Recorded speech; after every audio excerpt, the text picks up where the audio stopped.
بسم اللہ الرحمن الرحیم الحمدللہ رب العالمین والعاقبۃ للمتقین الصلاۃ والسلام علی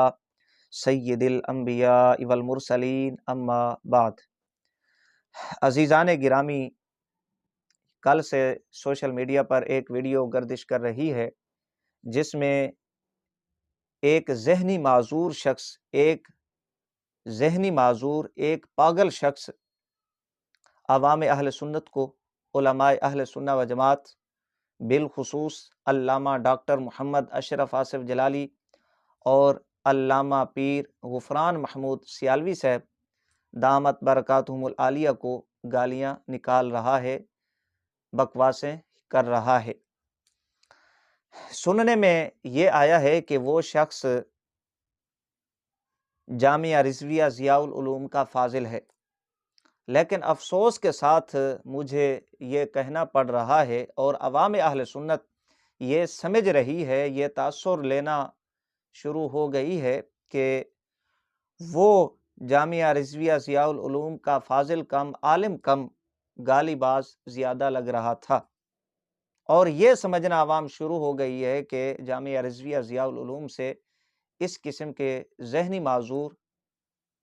افراد پیدا ہوتے ہیں کہ جس نے گالیاں نکال کر بڑے بڑے کمیڈین کو پیچھے چھوڑ دیا۔ جتنی اس واقعہ کی مذمت کی جائے، افسوس کا اظہار کیا جائے، اتنا کم ہے۔ ظاہر ہے کہ ہم افسوس ہی کر سکتے ہیں، گالیوں کے جواب میں گالیاں تو نہیں نکال سکتے،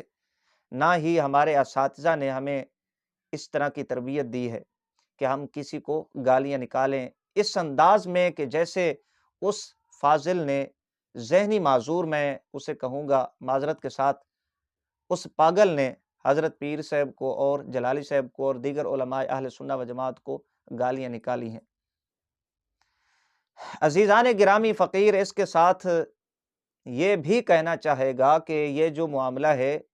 اس قسم کی حرکت ہوئی ہے ویڈیو کے اندر عوام اہل سنت کو، علماء اہل سنہ و جماعت کو، اور بالخصوص حضرت علامہ پیر طریقت رہبر شریعت پیر غفران محمود سیالوی صاحب کو گالیاں نکالی گئی ہیں۔ اس واقعہ کے پیچھے، اس حرکت کے پیچھے جامعہ رضویہ ضیاء العلوم کے جو سرپرست اعلیٰ ہیں، حضرت علامہ پیر سید حسین الدین شاہ صاحب، ان کا ہاتھ نہیں ہے۔ ہم یہ حسن ظن رکھتے ہوئے بات کر رہے ہیں، حسن ظن رکھتے ہوئے یہ بات کر رہے ہیں۔ وہ اس بنا پر نچلے لیول کے جتنے بھی معاملات ہوتے ہیں، اس طرح کی باتیں ہوتی ہیں، وہ زیادہ تر شاہ صاحب کے علم میں نہیں ہوتی، ان کے ساتھ یہ شیئر نہیں کی جاتی، یہ معاملات ان سے ڈسکس نہیں ہوتے۔ اور اسی طرح کی ہی بات ایک موقع پر حضرت علامہ پیر غفران محمود سیالوی صاحب نے ارشاد فرمائی تھی کہ حضرت شاہ صاحب کو ان معاملات کا چونکہ علم نہیں ہوتا، تو حنیف قریشی صاحب اور اس کا جو گروپ ہے جس کو یہ لیڈ کرتے ہیں، وہ چاہے جامعہ رضویہ ضیاء العلوم کے فضلاء ہوں جو اس گروپ کے ساتھ اٹیچ ہیں، منسلک ہیں، یا دیگر حضرات ہوں جن کو یہ لیڈ کرتے ہیں، یہ معاملات ان کے ہوتے ہیں، لیکن یہ جاتے ہیں حضرت شاہ صاحب کے کھاتے میں۔ یہ ہم حسن ظن کی بنا پہ بات کر رہے ہیں۔ جہاں تک مجھے معلوم ہے، میری سوچ ہے، اس حرکت کے پیچھے، اس واقعہ کے پیچھے مفتی محمد حنیف قریشی صاحب کا ہاتھ ہے۔ وہ اس طرح کہ 4 سال کا عرصہ گزر گیا، مفتی حنیف قریشی صاحب مسئلہ خطائے اجتہادی کو لے کر اس گروپ کو لیڈ کر رہے ہیں۔ عوامی جلسوں میں، اپنے خطابات میں، اپنے بیانات میں مفتی صاحب خطائے اجتہادی کے انتصاب کو گستاخی، بے ادبی اور کفر بتلا رہے ہیں، علماء اہل سنہ و جماعت کے خلاف بھڑکا رہے ہیں، نام اگرچہ وہ جلالی صاحب کا استعمال کرتے ہیں۔ ظاہر ہے کہ جلالی صاحب کے ساتھ بڑے بڑے علماء، شیوخ الحدیث، محدثین، علماء کرام وہ ان کے ساتھ ہیں، حال ہی میں آپ دیکھ لیں، جلالی صاحب ہسپتال میں تھے 1.5 ماہ قبل، وہاں پر مفتی اعظم پاکستان مفتی محمد منیب الرحمان صاحب ہزاروی، ہزاروں علماء کے استاذ، شیخ الحدیث جامع المعقول والمنقول استاذ گرامی حضرت علامہ حافظ محمد عبد الستار سعیدی زیدہ شرفو، آپ بھی ان کی عیادت کے لیے وہاں پہ تشریف لے گئے، وہاں دعا فرمائی ان کی صحت یابی کے لیے، شفا یابی کے لیے۔ بڑے بڑے علماء مشائخ، بلکہ حضرت استاذ گرامی شیخ الحدیث حافظ عبد الستار سعیدی صاحب زیدہ شرف ہو، کہ جن کا نام نامی اس میں گرامی بھی ہم لیتے ہوئے احتیاط کرتے ہیں کہ اتنی مقدس ہستی، اتنے بڑے بزرگ، اتنے بڑے شیخ الحدیث کہ جن کی خدمات سب کے سامنے ہیں، ان کے بھی استاذ گرامی، فقیر کو ان سے پڑھنے کا شرف حاصل ہوا۔ فقیر جب تخصص کر رہا تھا جامعہ حجویریہ میں، فقیر نے ان سے اسباق پڑھے ہیں۔ شیخ الحدیث علامہ مفتی گل احمد خان عتیقی صاحب، وہ بھی جلالی صاحب کے موقف کے حامی ہیں، خطائے اجتہادی کے انتصاب کو صحابہ کرام اہل بیت اطہار رضوان اللہ تعالی علیہم اجمعین آپ گستاخی بے ادبی نہیں سمجھتے۔ بتانے کا مقصد یہ ہے کہ اتنا بڑا ایک طبقہ، اکثریت علماء اہل سنہ و جماعت کی، وہ جلالی صاحب کے ساتھ ہے۔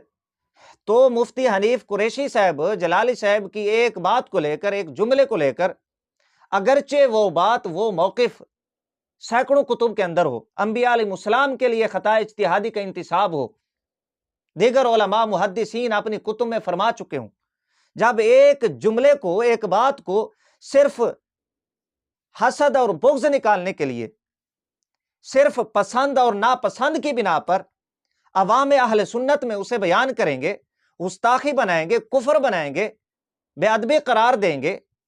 تو پھر جو اس طرح کے ذہنی معذور ہوتے ہیں، اس طرح کے پاگل شخص ہوتے ہیں،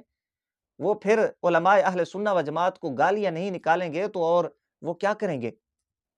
مجھے آپ بتائیں ذرا بھئی، جو اردو خواں طبقہ ہے، جو اصول کی کتابوں سے واقف نہیں ہے، جو علوم و فنون پر مہارت نہیں رکھتے، وہ اردو کی کتابیں پڑھ کے اور اس طرح کے خطباء کی جو تقریریں ہیں، گستاخی اور بے ادبی والے فتوے سنیں گے، تو وہ سنی علماء کو، علماء اہل سنہ و جماعت اور مشائخ عظام اور اکابرین پر گستاخی اور بے ادبی کے فتوے نہ لگائیں تو اور کیا کہیں؟ میں سمجھتا ہوں اس میں مفتی حنیف قریشی صاحب کا بہت بڑا کردار ہے۔ یہ ایک بات۔ دوسرے نمبر پہ، مفتی حنیف قریشی صاحب کا اس انداز میں بھی یہ جو واقعہ ہوا ہے، یہ جو حرکت ہوئی ہے، اس انداز میں بھی اس کا کردار ہے کہ جب یہ انجینئر محمد علی مرزا کے پاس گیا، وہاں سے جب آیا، اپنی فتح کا اعلان کیا، جشن منایا، تو اس کو اسی دن میرے خیال میں ڈاکٹر صاحب کے جو وکیل ہیں، جو ان کے ترجمان ہیں، ڈاکٹر مفتی زید محمود نعمانی صاحب، انہوں نے دعوت مناظرہ، دعوت مباحثہ دی کہ آئیں، آپ نے 4 سال سے رولا ڈالا ہوا ہے، آپ نے وہ جو کمیٹیوں کے چیئرمین تھے ان سے فتاوی جات لگوائے، جلالی صاحب سے بے ادبی اور گستاخی کے فتوے لگوائے، لا تعلقی کا اعلان کروایا، آپ آئیں، اس مسئلے کو حل فرمائیں، یہاں آپ تشریف لائیں، ہم آپ کے استقبال کریں گے، آپ کی خاطر تواضع کریں گے، آپ یہاں پر آئیں۔ انہوں نے دعوت مناظرہ بڑے احترام کے ساتھ مفتی صاحب کو پیش کی۔ ہونا تو یوں چاہیے تھا کہ مفتی صاحب جیسے اپنے بیانات میں، اپنے ویڈیو کلپس میں بار بار یہ ارشاد فرما چکے ہیں کہ میں مرزا کے پاس احقاق حق ابطال باطل کے لیے گیا، اصلاح کے لیے گیا، تو جیسے مفتی صاحب وہاں تشریف لے جا سکتے تھے، ویسے مفتی صاحب کو چاہیے تھا کہ ان کی دعوت کو قبول کرتے۔ لبیک کہتے ہوئے مفتی صاحب اپنا ایک ویڈیو کلپ ریکارڈ کرتے جس میں یہ کہتے کہ ہاں، یہ معاملہ قابل توجہ ہے، احقاق حق ابطال باطل۔ مفتی صاحب آپ نے اس جذبے کو برقرار رکھتے ہوئے حامی بھرتے مناظرہ کرنے کی، لیکن 10 دن گزر گئے، مفتی صاحب کا پتہ ہی نہیں ہے، دیگر حوالہ سے ویڈیو بنا رہے ہیں، مرزا کے حوالہ سے اسے جوابات دے رہے ہیں مناظرہ کے حوالہ سے، لیکن اس معاملے میں مفتی صاحب خاموش ہیں، ابھی تک ان کا کوئی جواب نہیں آیا۔ مفتی صاحب کی خاموشی سمجھ سے بالا تر ہے۔ کہیں مفتی صاحب اپنے یار، اپنے دوست سکھر کے اجڑے چمن کو بلاتے ہیں، اسے کہتے ہیں کہ آپ ان کو تحریری مناظرہ میں الجھائیں۔ مفتی صاحب اس طرح کی حرکتیں یہ اچھی نہیں ہیں آپ کو۔ ہم جانتے ہیں چمن زمان صاحب کی اصلیت کو بھی، ہم اسے جانتے ہیں، اور یہ بھی آپ کی دوغلی پالیسی، آپ کی منافقت ہے مفتی حنیف صاحب، کہ آپ ایک طرف امام اہل سنت شیخ الاسلام والمسلمین امام احمد رضا بریلوی رضی اللہ تعالیٰ عنہ کے حوالے پیش کرتے ہیں، ان کے شاگرد صاحب بہار شریعت کے حوالے پیش کرتے ہیں اپنے موقف کی تائید میں، دوسری طرف آپ نے ان لوگوں کو بھی اپنے ساتھ رکھا ہوا ہے، ملایا ہوا ہے، جو اعلیٰ حضرت سرکار رضی اللہ تعالیٰ عنہ کو گالیاں نکالتے ہیں، بکواسیں کرتے ہیں، آپ کے خلاف بکواسیں کرتے ہیں۔ سکھر کے اجڑے چمن، آپ نے اس کو اپنے ساتھ رکھا ہوا ہے۔ یہ دوغلی پالیسی کیوں ہے مفتی صاحب؟ یا تو آپ امام اہل سنت کا نام لینا چھوڑ دیں، صاحب بہار شریعت کا نام لینا چھوڑ دیں۔ خدا کی قسم، جب اس بدبخت اجڑے چمن نے امام اہل سنت رحمہ اللہ کے خلاف مضامین لکھے، بکواسیں کی، اس وقت امام اہل سنت کی روح نہیں تڑپی ہوگی؟ جب آپ نے صاحب بہار شریعت کا حوالہ پیش کیا، آپ اپنے دل پہ ہاتھ رکھ کے بتائیں، صاحب بہار شریعت کے جو استاذ ہیں امام اہل سنت رحمہ اللہ، جب ان کے خلاف زبان درازی کی چمن زمان نے، جب آپ نے صاحب بہار شریعت کا حوالہ پیش کیا بہار شریعت سے،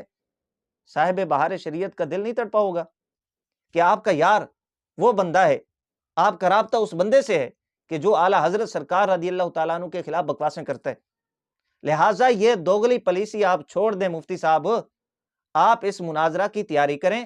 اور آپ یہ مناظرہ کر کے اس مسئلے کو ہمیشہ کے لیے حل فرمائیں، خدا کے لیے حل فرمائیں۔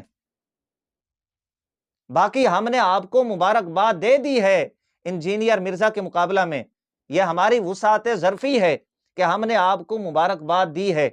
وگرنہ ہم جانتے ہیں، آپ بھی کہتے ہیں کہ اسے سیگے نہیں آتے، میں مرزا صاحب سے سیگے پوچھتا، اسے سیگے نہیں آنے تھے۔ مفتی صاحب اس میں آپ کا کمال نہیں ہے۔ اگر مرزا کے مقابلے میں خدا کی قسم ابتدائی درجے کا طالب علم وہاں بھیج دیا جاتا، وہ بھی اس سے سیگے اور گردانے پوچھتا، تو مرزا کو تب بھی سیگے اور گردانے نہیں آنا تھی۔ اس میں آپ کا کمال نہیں ہے، لیکن پھر بھی ہم نے وسعت ظرفی کا مظاہرہ کیا، آپ کو مبارکباد پیش کی، اور آپ کے اسی جذبے کو، آپ کے جذبے کی قدر کرتے ہوئے، جذبے کو سراہتے ہوئے، ہم نے آپ سے یہ عرض کی کہ اس مسئلے کو بھی حل فرمائیں، آپ یہاں لاہور میں تشریف لائیں، اس معاملے کو ہمیشہ کے لیے حل فرمائیں خدا کے لیے۔ اور اگر آپ کو اعتبار نہیں ہے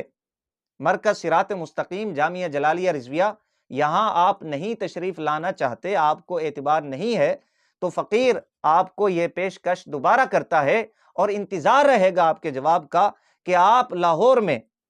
جس جگہ پر آپ کہیں گے، فقیر وہاں پر آپ کی میزبانی کرنے کے لیے تیار ہے، لیکن خدا را اس مسئلے کو حل فرمائیں۔